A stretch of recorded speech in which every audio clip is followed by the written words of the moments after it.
Welcome everybody to Hardball Limited. This is Coffee with Coaches. I'm Josh. Chris. We're here with Gaven, who's a pitching coach for the Mid-Ohio Smoke and recently joining with the high school side. Thanks for being on our show. Appreciate it. Yeah, thanks for bringing me. Absolutely. So this show is brought to you by Free Relief. Make sure you reach out for all your diesel repair needs. They are located on 550 North Main Street in Mansfield, 419-525-2625. Great guys over there. We appreciate you guys sponsoring this. So getting right into it, this is Coffee with Coaches. What's your coffee of choice? I like really just regular black coffee. Yeah. I have a friend that brews his own coffee. It's called Just Brew Coffee, and it's really, really good. Oh, awesome.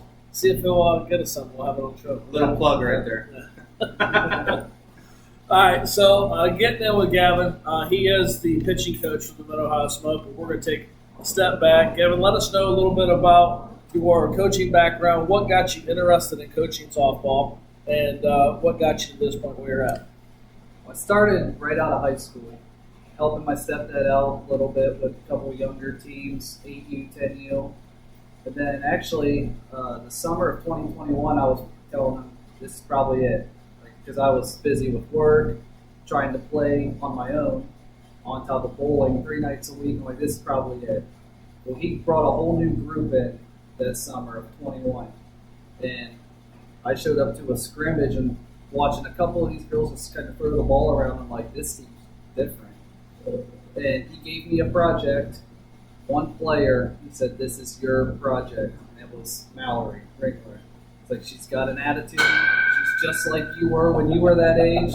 He's like, I want you to fix it. And I went through that whole summer. We went undefeated. And then I ended up coaching fall.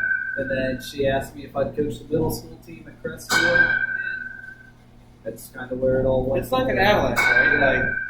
Like it started with me coaching Luca's summer ball team. Like, it's really easy to just slip and not on your life. Yeah, I went from, this is it. I'm done after this year, and now I'm doing something every single day, it seems like. I know when I got the job offer at St. Pete, they were like, hey, we really need an assistant coach. This program needs to get going. They were worried about it. And they had some softball-minded people there, but just didn't have a lot of coaches there. And I thought, man, I'm not coaching softball. I'm a baseball guy. There's no way I'm making the switch to girls. So finally, I was like, all right, I'll help this year and get you guys going, and then it's on your own after that. Well, we went to that season, and then Crestfield called me. Well, okay, I'll try it. It's my alma mater. We'll go back, and then here we are. So yeah, going into that, so you went into the middle school team. Tell us a little bit. You had success pretty early, if I'm not mistaken, right? A little bit. Yeah. Yeah, we started off slow. We won our first game. We beat Danville, which is a really good team. Well, then the next day, I think it was 2 days later, we played Mount Vernon. They came to our place, and they beat up on us pretty bad. I mean, they're a softball factory over there. But we had Allison Foltz, our starting pitcher. She had a collision at second base, got a concussion. Oh, geez. So she was out for 2 or 3 weeks, and we kind of went on a losing streak. I think we lost like 5 or 6 in a row. And then we come up, we have a doubleheader against Clear Fork. She's back for that game. She just dominated. She had 17 strikeouts, I think, in a 7 inning. We won 8-2, something like that. And I remember telling Kristen Kreider, who was coaching with me at the time, told him, like, this is where we got to go now. Like, they got that monkey off their back. You could just feel all the weight of the world come off their shoulders. Once we got that win, very next game, second game of the doubleheader, we came out and just blew the water out. I mean, just blew them out of the water. Mallory pitched that game. She had, I'm pretty sure, 12 strikeouts in 7 innings. And then the wins started stacking. We beat Mansfield Christian, and we beat Clear Fork again in the tournament, beat Hillsdale, beat both Northwestern teams, and made it all the way to the championship game where we lost to that Mount Vernon team. Oh, yeah. But they've had a good history of having a good program. And it's, if I'm not mistaken, the middle school program, it's not just showing up and practicing. Like you guys have a meeting, you got to meet with all the coaches, right? And set up game times, and you do the umpires all yourself. Jerseys. Tell us how do you like that? Along with coaching, all the extra work that you have to do. It was a lot, but it made it worth it when we had all the girls that we do come out and they stick with you year after year. It's worth going through kind of some of the boring stuff and the stuff that can get frustrating, working scheduling and ordering jerseys, umpires. But it's all worth it when you see them show up and have the fire that they do every day. It's like, this is why I stick with it. Absolutely. Yeah. Oh, kids know when people put the effort in. Right. They do. And it's really easy to see a team where you see the coaches that put the effort in outside of just the game and see how much they enjoy it. It's really easy to see. Like, kids notice when coaches are willing to do the extra stuff. But they definitely notice, coach's effort. When a coach, believes in them, it just takes their game to a whole new level that they didn't think they could ever get to. Well, moving on. So we go from middle school ball to now we got a whole new thing with travel ball. And now this team for the Mid-Ohio Smoke there's a lot of girls it's their first year. I think we probably have, I want to say 3 girls that have any kind of travel ball experience, and the rest of the team's kind of open. So you've got a young pitching staff, right? 2 freshmen and an 8th grader. Yeah. What in your mind, how do you get that staff prepared for what could be their most grueling part of their young softball career? A lot of it that I've been trying to preach them is it's all going to be just mental. Like, we can only control what we can control on the mound. You're on the mound, you control yourself. You can't control, the umpire. You can't control, if your defense is struggling. But we got to focus on us, and we can't just cave. I want the girls going out there. We're going to throw strikes. I want to limit walks. And our strikeout numbers probably won't be very high this year, but I want to work with them on, we're going to hit our spots. We're going to try to generate weak contact, give our young defense opportunities to make plays and boost their confidence as well. Yeah, because it's a young 16U team overall. And go ahead. And, like, your mindset has to be a little different. Like, coming from a high school ball, like, your focus is making sure you physically can make it through a season. Like, it's a grueling schedule. Like, travel ball, you're going to play a couple games on the weekend, and then you have a week off. Then you get to play games on the weekend again. Where high school, you may play Tuesday, Thursday, Saturday. Like, physically, I think the mentally with travel was definitely far more important than the physically being ready to pitch 3 to 4 games a week. Especially because it's such a quick turnaround, too, in a travel tournament where we need our pitchers where if maybe you get a little bit beat up in your first pool play game, like, hey, we have game 2 in an hour. So you're going to have to get it together for the better of the team, so we just don't fold and roll over, and then it turns into we're getting smacked every game because mentally we're so far out of it. Yeah. Well, you guys, the Mid-Ohio Smoke team did have some success in this past fall season with the new team. A lot of the girls played together what was her name? What was her name last year? Storm. Thank you. Yeah, I forgot the Storm. So coming over and getting some new girls.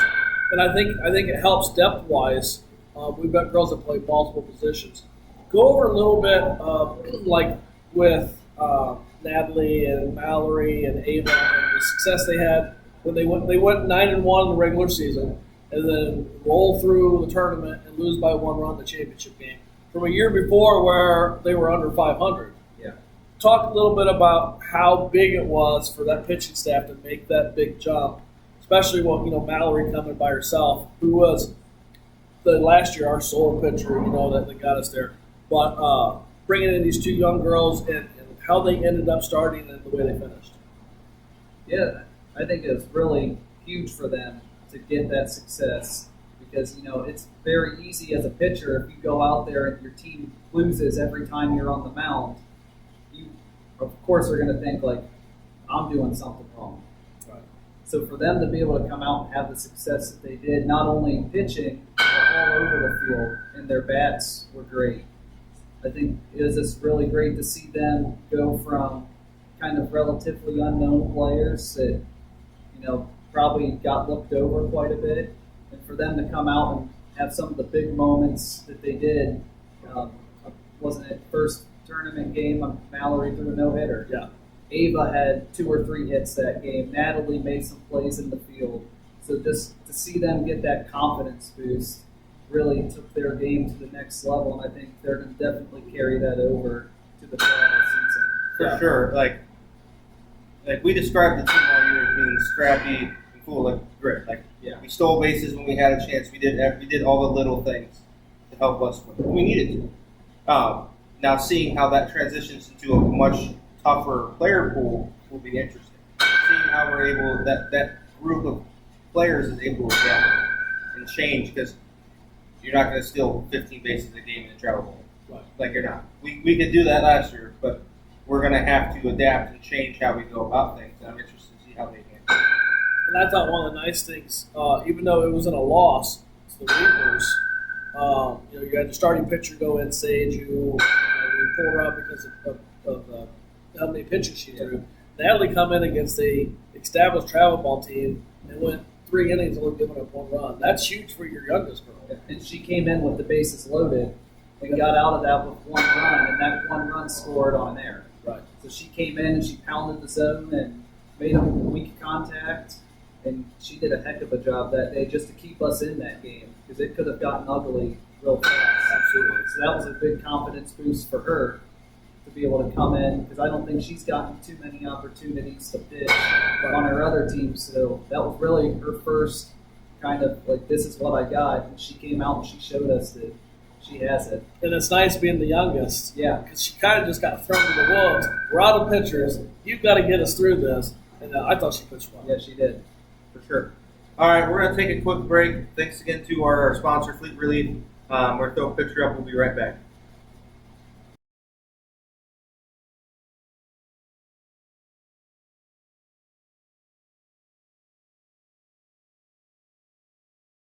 And we're back. We want to shout out Home Turf. We're in this beautiful training facility here in Hayesville. Home Turf was letting us do this podcast. We really appreciate it. Shout out to them. Also, our sponsor to Fleet Relief. Make sure you reach out to Matt and Sean for all your diesel repair needs, located in Mansfield, Ohio. We're here with Gaven. We were just talking a little bit about the fall season that the Mid-Ohio Smoke has had. Gaven is the pitching coach. And going into a little bit of, like I said, the fall season, and then what they expect going into this travel season. Now, Gaven, going into this, again, like we said, this is going to be some of the girls' first time, with travel. What's a goal that you've got set that goes here's your tournaments, here's where we're at now, here's where I want to be at the end of the season? I'd like for the girls to just come in and be competitive. We're not going to win every game. There's going to be teams that are just going to be better because they have so much more experience. I think my goal for them is I just want to go in and make every game the hardest game for the team that we're playing. Be scrappy, be gritty, just like we were, all throughout the fall season. I want to be able to see them make adjustments too, where if you have a pitcher that's just, she's smoking us, blowing everything past us, well, let's go play small ball then. Same with the pitching staff. If you have a team that's, this hitting gap shots, we're trying to work low, change our speeds, anything to get them to get some weaker contact. So I just want to see us not so much as a record goal, but just stay competitive and continue to get better every week to where eventually we can look at, okay, this is the kind of record we want to have, or we want to win this many tournaments throughout a season. With the pitching staff you have, mainly 3, and I know you're working with Izzy also. In your experience, is 3 a good number? I've always had 3 just working through with the middle school team. So I like having 3. You have your 2 main starters, and then you have another one where if somebody can't go or if they start getting tired, you can rely on to come in and throw strikes. They maybe not have the big strikeout numbers, but they can hit their spots and get us through a rough area if we have to. So 3's always been a good number for me. It's an interesting question, right? Because with travel ball, we always have to say there's no such thing as too much pitching. But when it comes to travel ball, there is. Yeah. Like, parents want to see their kids get to perform what they want them to do. So if you get 4 or 5 pitchers on a team, like, it gets really hard. Like, we've seen it multiple times with different travel ball teams. It's really hard when that fourth pitcher, to get that fourth pitcher in, if you're playing well, really hard. If you're playing bad, you can get other girls in. But if you're playing well, it's really hard to get that 4 or 5. So travel ball, I think, is a different animal when it comes to high school ball, middle school ball. You take all the pitchers you can get, right? Like we're just here to play softball. Travel ball, parents are there to see their kids succeed or play the position that they want to play in the future. The good thing is with the middle school team, our tournament was set up like a travel tournament. So now we have Mallory who played on that team. She understands what it's like, how to go about getting ready for a tournament because she's used to it for the last 2 years. And she was our number 2, so she knows how to get ready, how to take care of your body in between games, and get yourself mentally prepared to go. And that 3 number, that helped us big time in our middle school tournaments. Because if you come up against a team like do we really need to throw one of our top 2, and you can throw your number 3 in there, and that just keeps your top 2. Or you come against a team and you know how this game's going to go by the second inning. Yeah. Maybe it's worth saving our number 2. Right? That was a good experience to be able to go through that. Now, even myself, I'm more prepared for a travel season now. How to handle who starts and just handle the pitching staff for a whole weekend. Going into a little bit like that, it's interesting because you get the pool play. You kind of got to base off. Sometimes you get those teams where you haven't seen them in a tournament yet, so you go off their computer points and try to look them up. It's sometimes a fine line how you have to play that. Are you more of a type that says, hey, we've got 3 pitchers, right? We've got our anchor, and do you like to maybe save her more in the pool play, maybe in the long run? Or are you a type of person, man, that's a big game, it's a big team, we got to win that one, we're going to throw our ace? How do you kind of decipher between that? If I know the teams that we're coming up against, it makes it a whole lot easier. Like in our middle school tournament, in pool play, we had Hillsdale and then East Knox. Well, I know what Hillsdale is, so we want to get that first win right away. We wanted to be the number 1 seed to get that first round bye and not have to be back, at 8 o'clock in the morning on a Sunday in the rain and the cold. So I threw our ace that first game. I said, we're gonna go for it. And I had no clue really anything about East Knox. So I threw the ace, and she pitched a great game. And then, now our confidence is up. We just beat a really good team that has really been steamrolling everybody they've played the last couple weeks of our season. So now our confidence is up.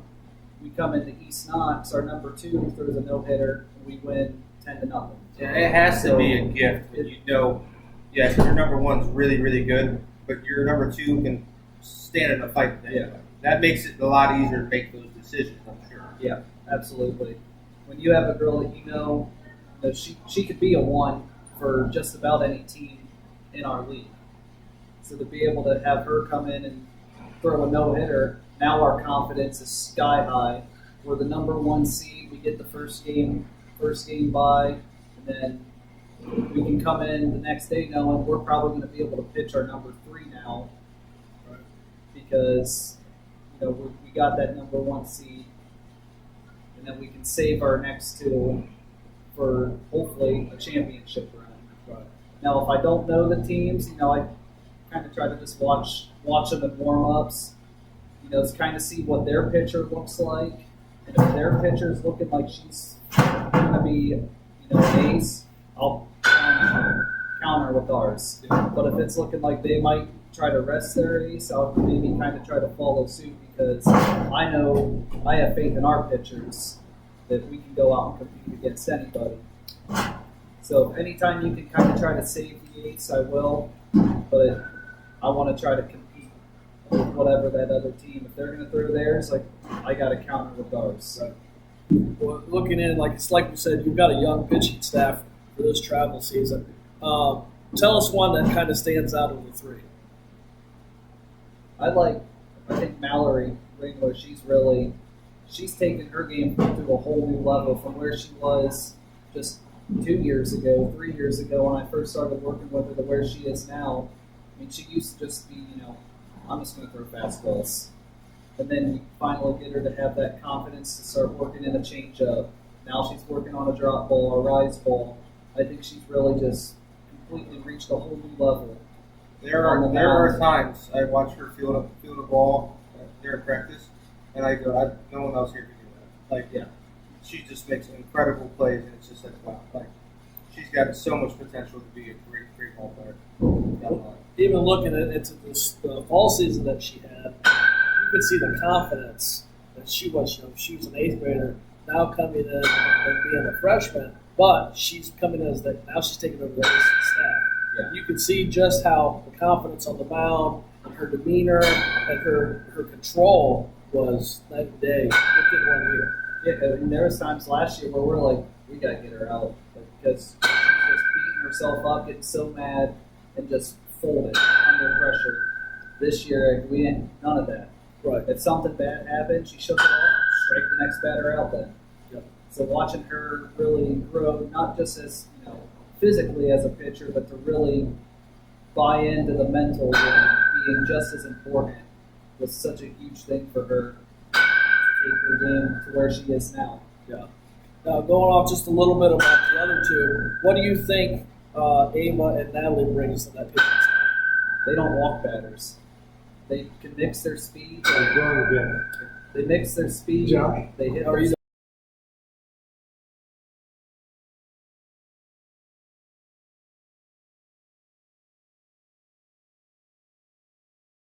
Sorry for the interruption.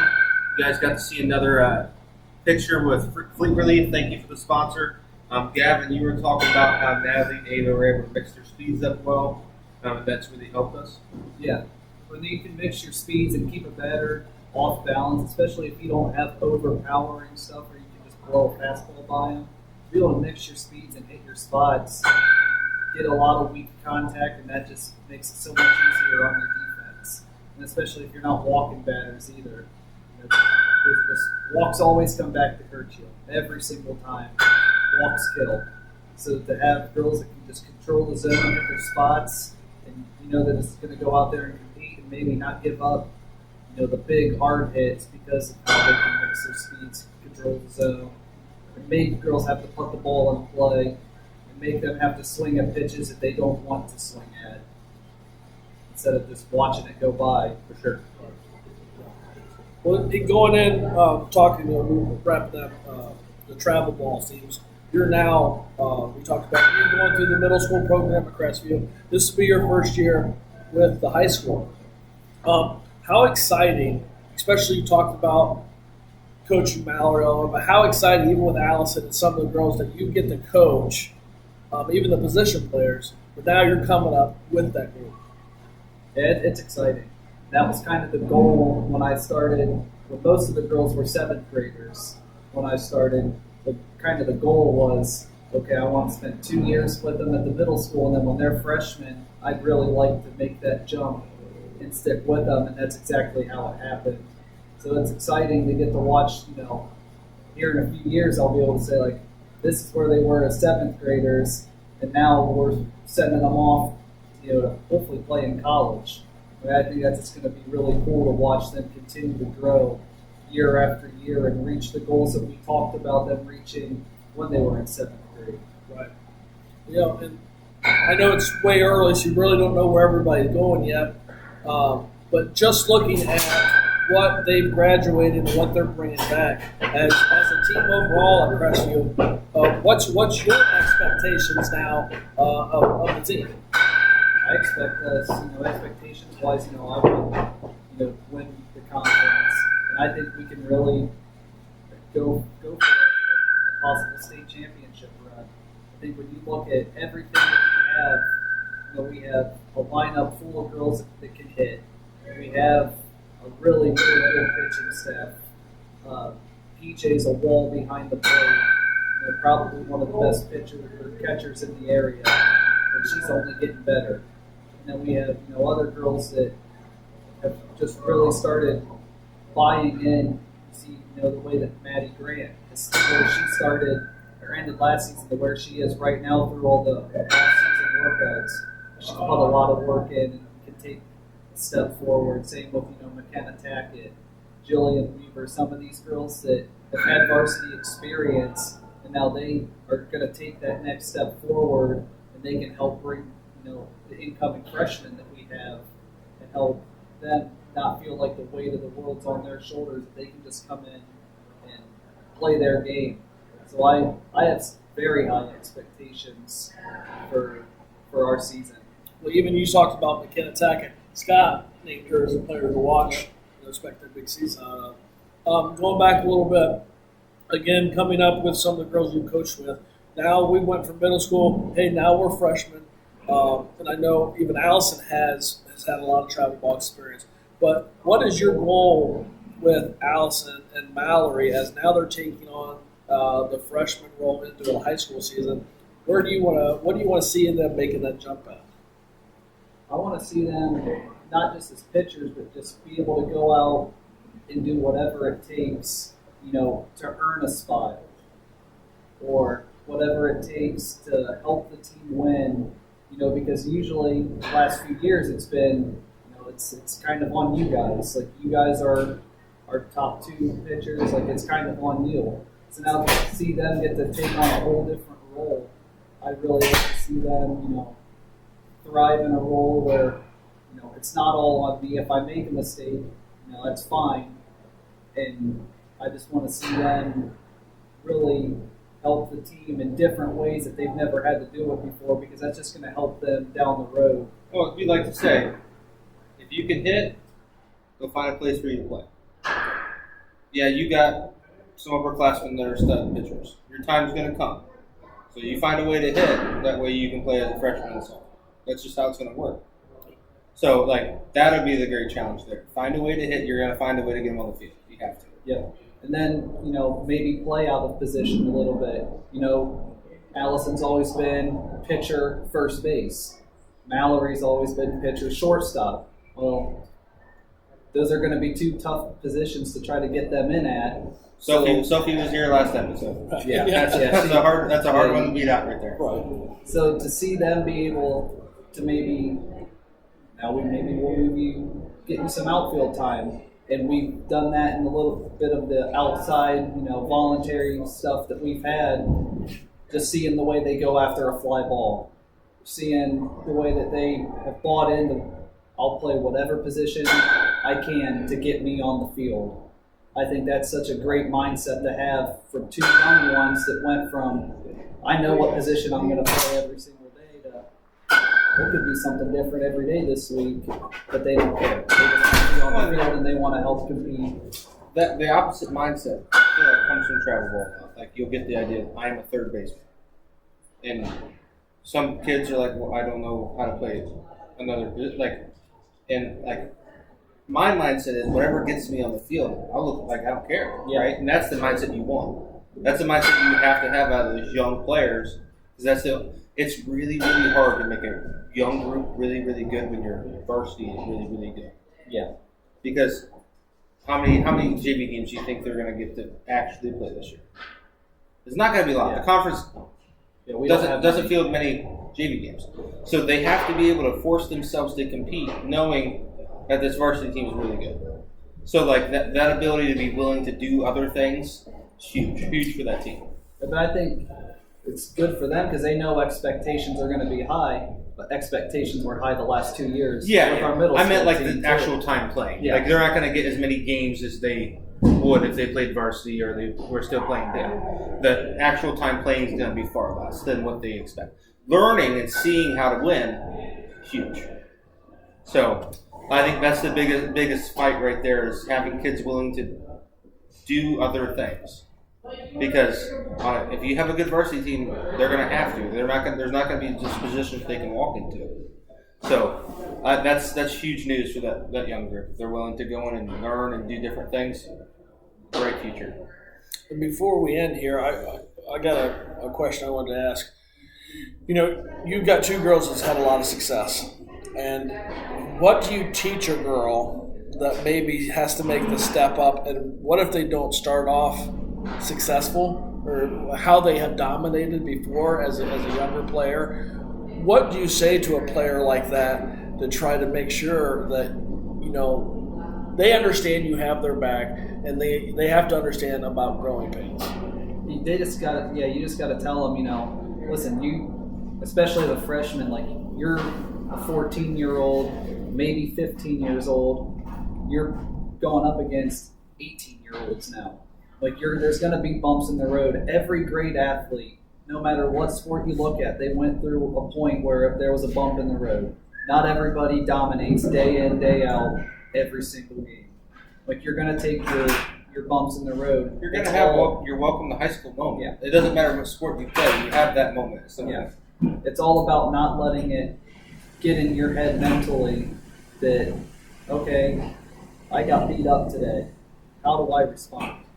And you have to respond. You just kind of have to wash that from your mind. You learn from it. And if you can do that, if you can just stay the course mentally, like your time's going to come where you're going to be the reason why a coach is having this conversation with another player, because you're way up here as a sophomore, junior, senior. Like, so it's such a hard game. Softball's such a hard game. It's the game of failure. I mean, if you bat 400, I mean, you're looking like, man, that's a really good season, but you failed more than you succeeded. Right. Like, and getting them to understand that is a big deal too. That you're going to have your bumps in the road, but it's all about how you attack the next day. Right. Yeah, absolutely. You got anything? I don't. Well, we want to thank everybody at Home Turf here at this beautiful facility in Hayesville, Ohio, for being our host. We also want to thank our sponsors, Fleet Relief, located in Mansfield, Ohio. We do have this is a series. We still have a couple high school coaches left, ending with our exciting visit to Ashland University. Be fun. To talk to the baseball team. So thank you for everybody for watching. Thanks, Gaven, for coming on, and I'll definitely see you soon. Yes, sir. And we'll see everybody next time. Thanks for watching.